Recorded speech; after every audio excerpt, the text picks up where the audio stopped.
주님께서 사랑하시는 재림 청년 여러분, 안녕하세요. 오늘의 주제는 계명의 길입니다. 우리는 이번 주 동안 길을 찾는 재림 청년이라는 제목을 가지고 청년의 때에 재림 성도로서 꼭 알아야 할 신앙의 원리들을 하나씩 살펴보고 있습니다. 신앙은 예수님 사랑하는 것입니다. 그 사랑은 아버지의 은혜이고요. 은혜로 얻은 구원은 성령의 침례로 확증됩니다. 성령의 인도하심으로 우리는 날마다 참 예배자로 살아갑니다. 그런 사람의 삶은 어떤 삶일까요?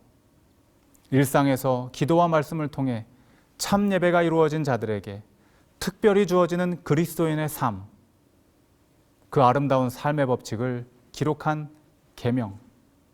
오늘은 계명 준수의 길입니다. 먼저 성경을 열어 읽도록 하겠습니다. 요한복음 14장 15절입니다. 너희가 나를 사랑하면 나의 계명을 지키리라. 계명하면 드는 생각이 무엇입니까? 어릴 적 제 개인적인 생각으로는 좀 아쉬운 점이 있었습니다. 듣기로는 하늘 정부의 기초요, 우리 주님의 품성의 사본이다. 그래서 다 이해는 안 되는 문구이지만 왠지 그럴싸하고 뭔가 멋있는 것 같아서 나름 좋게 생각하려고 했었습니다. 그래도 여전히 제 개인적인 생각으로는 너무 부정적이고 독선적인 표현들이 많이 있다는 거예요. 살펴볼까요? 첫 번째 계명입니다. 너는 나 외에 다른 신을 섬기지 마라. 2. 우상 만들지 말라. 3. 이름에 먹칠하지 말라. 4. 안식일 지켜라. 5. 부모를 공경해라. 6. 살인하지 말라. 7. 간음하지 말라. 8. 도둑질하지 말라. 9. 거짓말하지 말라. 10. 남의 물건 욕심내지 말라. 이렇게 말라 하다가 구약은 말라기로 끝이 납니다. 그러니 올바로 성경을 연구하지 않은 사람들은 구약의 하나님이 엄격하고 심판하시는 분인 줄로 오해하기 쉬운 것입니다. 아무리 사랑의 율법, 사랑하면 율법을 지키는 것이다. 그래도 여전히 머릿속에는 10계명 안 지키면 결국 벌받지. 지키려고 하니 불가능한 것 같지.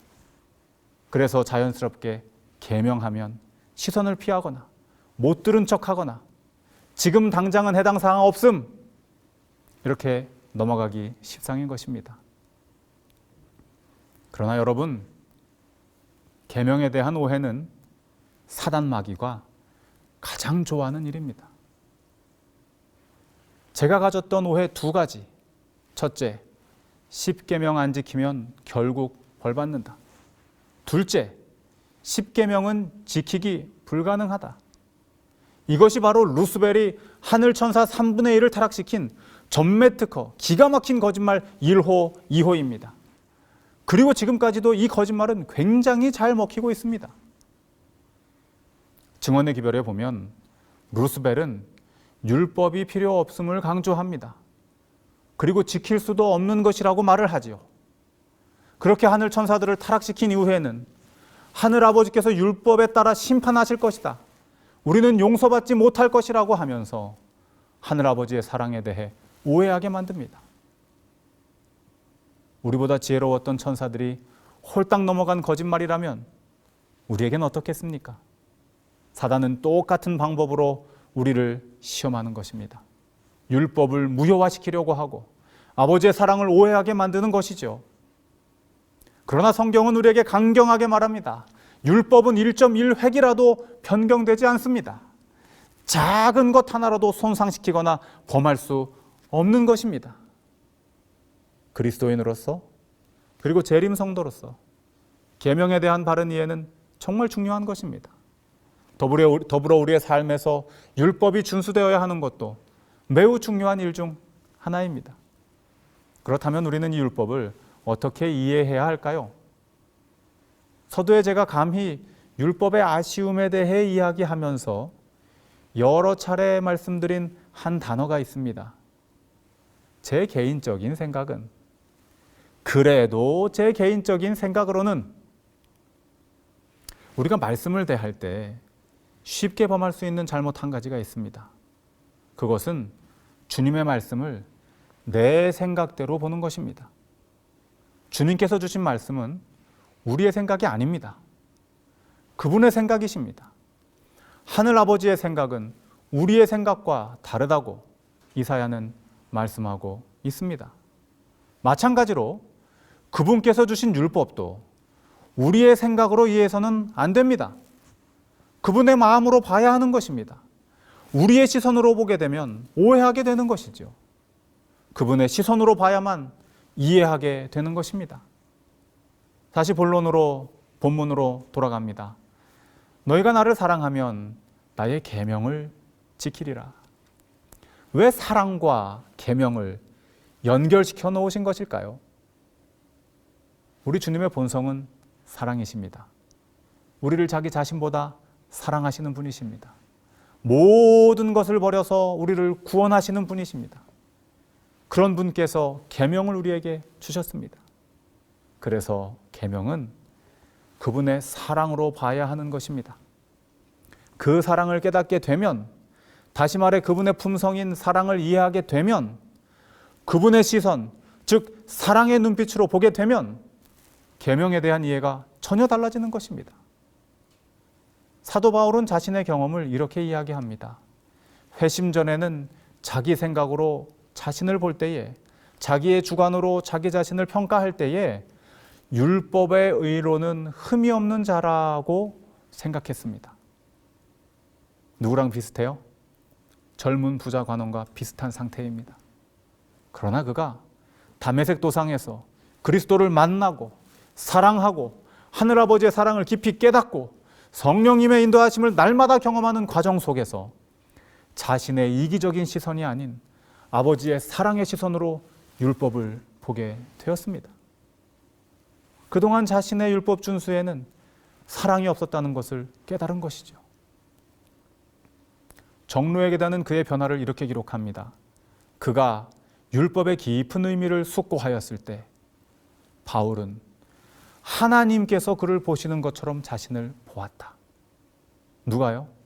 사랑의 하나님께서 그 부족하고 보잘것없는 자신을 보는 것처럼 자신을 보게 되었다는 거예요. 그는 겸손히 자기를 낮추고 자신의 죄를 고백하였다. 바울은 이 경험을 통해 즉 아버지의 사랑의 시선으로 바라보면서 그의 율법에 대한 이해가 전혀 달라지게 된 것입니다. 그래서 그는 고린도전서 2장 16절에 이렇게 기록했어요. 누가 주의 마음을 알아서 주를 가르치겠느냐? 누가 우리 주님 마음을 알겠냐 이겁니다. 그러나 우리가 그리스도의 마음을 가졌느니라. 그리고 우리에게도 권면하십니다. 빌립보서 2장 5절 너희 안에 이 마음을 품으라.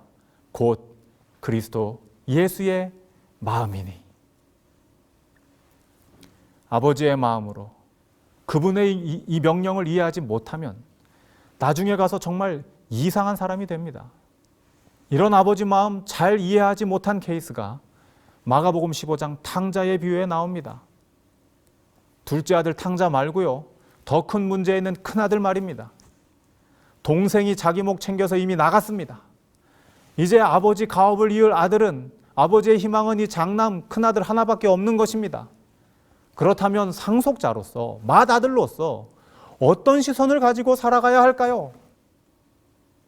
당연히 아버지의 마음으로 모든 일들을 배워가며 아버지처럼 되기 위해 살아가야 되겠죠. 그런데 어쩜 그리 철이 없는지요. 집 나간 동생 돌아왔다고 아버지께서 왜 맨발로 달려가시냐고요. 반지 끼워주고 뽀뽀하고 외투도 입혀주시고 송아지도 잡고 잔치를 왜 해주냐고요. 잔치를. 이러고 아버지한테 찡찡거리는 것입니다. 아버지를 사랑하고 형제를 사랑하라. 이것이 계명입니다. 그런데 아버지의 마음을 알지를 못하니 아버지 자식 사랑을 이해를 못하고 첫째 계명도 둘째 계명도 다 안 되는 것입니다. 자신의 위치가 유업을 이을 상속자인데 자기 친동생 오랜만에 거짓골로 돌아온 불쌍한 녀석 하나 품을 마음의 여유가 없는 것입니다. 지밖에 모르는 것이죠. 사랑이라고는 일도 없는 것입니다. 아버지의 마음을 정말 1도 이해를 못하는 거예요. 이렇게 아버지의 사랑을 이해하지를 못하면 아버지께서 하시는 일이, 아버지께서 또 시키시는 일이 버겁고 힘들고 피하고 싶고 성경의 기록대로 하자면 화도 나고 관여하고 싶지도 않은 것입니다. 세상에 이런 딱한 아들이 어디 있습니까? 아버지의 일은 아버지의 마음을 알아야 할 수 있는 것입니다. 아버지의 계명은 아버지의 마음을 알아야 지킬 수 있는 것입니다. 한 번은 제 큰 녀석이 7살 때 입이 쑥 나와서 저에게 항의를 했습니다. 아빠는 동생만 사랑한다는 것입니다. 그래서 자기는 동생에게 아무것도 해주고 싶은 마음이 없다는 것이죠. 자기가 받을 것을 동생이 다 가져갔다는 거예요. 그래서 저는 곰곰이 생각을 하다가 신발장을 열었습니다. 그리고는 큰 녀석 신발을 다 꺼냈어요. 무려 12컬레나 되는 신발들이 진열되었습니다. 운동화, 구두, 부츠, 샌들, 슬리퍼 등등 온갖 종류의 신발이 다 나왔습니다. 그리고는 큰아들에게 동생 신발을 꺼내보라고 했습니다. 몇 켤레 나왔을까요? 동생만을 위한 신발은 고작 2켤레 나왔습니다. 여자아이인데요. 큰 녀석이 신던 것을 물려 신다 보니 정작 둘째에게는 새로 사준 신발이 없는 것입니다. 그제서야 큰 녀석의 눈빛이 풀렸어요.